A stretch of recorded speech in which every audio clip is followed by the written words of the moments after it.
हे भगवान। अब देखिएगा, ये आपने पुस्तक देखी अभी, संत मत प्रकाश भाग 3, और इसमें क्या लिखा है कि हजूर महाराज सावन सिंह जी के सत्संगों का संग्रह है ये। और यहां देखिएगा पृष्ठ 102 पे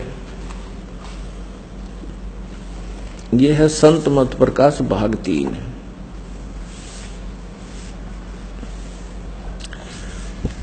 सतपुरुष सतनाम कहाई, सतलोक निज पाया जाई। ये वाणी है हजूर स्वामी शिवदयाल जी की, और इसका अनुवाद कर रहे हैं कौन?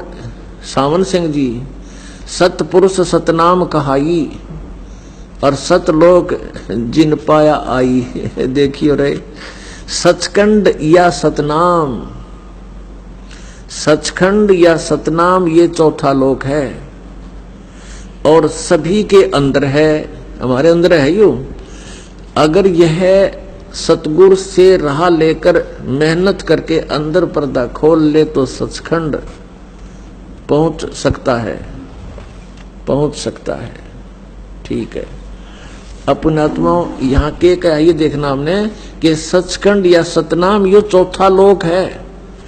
अब 107 पृष्ठ पढ़िए, सावन सिंह जी के बोल, क्या बात कही। 106 पे, 106 पृष्ठ पे, यहां नीचे देखिएगा। सावन सिंह जी से प्रश्न किया किसी ने कि महाराज जी कौन से राम का? सत्संगी कहता है हजूर जहां राम नाम का जस महिमा होता हो, तो महाराज जी कहते कौन से राम का? तो वही सत्संगी कहता है क्या राम बहुत सारे हैं? अब महाराज सावन सिंह जी कहते 4 राम हैं। आपका इशारा कौन से राम की तरफ है? यहां देखिएगा, अब इसको डिफाइन करते हैं 4 रामों को। कौन? सावन सिंह जी। वही सत्संगी हजूर चारों रामों को खोल कर बताइए। हजूर स्वामी जी खोल कर बताने लगे। कबीर परमेश्वर की वाणी है या इन्हें खोलनी भी ना आई। एक राम दशरथ घर डोला है, एक राम घट घट में बोला है, एक राम का सकल पसारा, एक राम त्रिभुवन से न्यारा। अब यहां इसको डिफाइन किया है कि पहला राम महाराज दशरथ के बेटे जो त्रेता युग में हुए अवतार थे, आए और अपनी ड्यूटी अदा करके चले गए। लेकिन अब हमें नहीं मिल सकते, हमारा काम नहीं कर सकते। दूसरा राम मन है जो घट घट में व्यापक है। तीसरा राम ब्रह्म है जो सारी त्रिलोकी को पैदा करता है और पालता है और नाश करता है। और चौथा राम सतनाम है, ये असली राम है। अरे जय हो सावन सिंह जी। इब्ने का चौथा राम सतनाम है, ये असली राम है। संतों ने इसलिए इसको लिया है। कबीर साहब कहते हैं, कहे कबीर हमारा गोविंद चौथे पद हम मही जन की जिंद। राम तो संतों का भी है, लेकिन राम राम में फर्क है। अब इसने बता दिया कौन सा राम है। सतनाम राम है संतों का, और ये सतनाम असली राम है। और ईब देखियो, अब सावन सिंह जी फिर यहां क्या बोल रहे हैं? संत मत भाग 4 में ये देखियो, संत मत प्रकाश भाग 4, हजूर महाराज सावन सिंह जी, राधा स्वामी व्यास। प्रकाशक वही है, प्रकाशक सेवा सिंह, सेक्रेटरी राधा स्वामी सत्संग व्यास, डेरा बाबा जयमल सिंह, जिला Amritsar Punjab. Sartaj printing press, Tanda road, Joshi state, Jalandhar. यहां देखना है।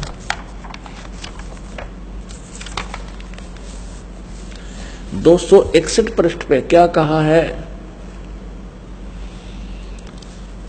यह संसार सर है, शर, और जो अक्षर है वह ब्रह्म है। देख अकल इसकी। नो कहे ये संसार तो सर यानी नाशवान है, और ब्रह्म है वह अक्षर है, वो अविनाशी है, और नी अक्षर पार ब्रह्म है। जब से संसार बना है हम इस महल दुनिया में गुजारा करते आ रहे हैं। गुरु ग्रंथ साहिब में बड़े गहरे और गुप्त रहस्य हैं। एक स्थान पर आता है कि 52 अक्षर लोग तेरे सब कुछ इनके माही, ए अक्षर खिरदाएंगे वो अक्षर इनमें नाही। अब गुरु ग्रंथ साहिब में नानक साहिब की वाणी है, ये तो बिल्कुल स्पष्ट कर रहा है कि इन 52 अक्षरों में जो तुम लेख लिख रहे हो उसमें वो वास्तविक मंत्र नहीं है। 52 अक्षर संस्कृत भाषा के हैं, शायद कोई ऐसी भाषा हो जिसके 52 अक्षर हो। इस संसार का सारा मामला 52 अक्षरों में आ जाता है। पिंड अंड का हाल तो 52 अक्षरों में आ गया। आगे 2 अक्षर और हैं जो पार ब्रह्म है, और इसके विषय में ग्रंथ साहिब में लिखा है, सोई गुरु पूरा कहावे 2 अक्षर का भेद बतावे, एक छुड़ावे एक लखावे तो प्राणी निज घर को पावे। अब यहाँ गुरु ग्रंथ साहिब तो में तो स्पष्ट लिखा है कि वो पूरा गुरु होगा जो केवल 2 अक्षर का भेद बतावे, और एक छुड़ावे एक लखावे तो प्राणी निज घर को पावे। अब इसमें 2 अक्षर में सतनाम है, एक ओम मंत्र है, एक वो दूसरा मंत्र तत्सांकेतिक है।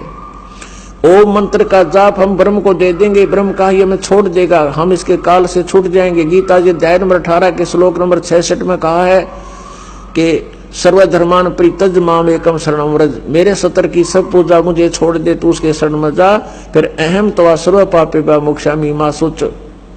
इसका एक छुड़ावे एक लखावे, और दूसरा जो मंत्र है वो भवन गुफा में जाके छोड़ देगा, वहां से परमात्मा के दर्शन हो सकते हैं, उसके मिल नहीं सकते। और सार नाम जो तीसरा है वो आदि नाम, वो परमात्मा को मिलाएगा। इनको कख का भी पता नहीं, और ये गुरु ग्रंथ साहिब में ये वाणी सही बता रही है, सोई गुरु पूरा कहावे 2 अक्षर का भेद बतावे, एक छुड़ावे एक लखावे तो प्राणी निज घर को पावे। फिर कहते हैं गुरु ग्रंथ साहिब में इस पृष्ठ पे, जे तू पढ़िया पंडित बिन 2 अक्षर 2 नावा, परमत नानक एक लंघाए जे कर सत समावा।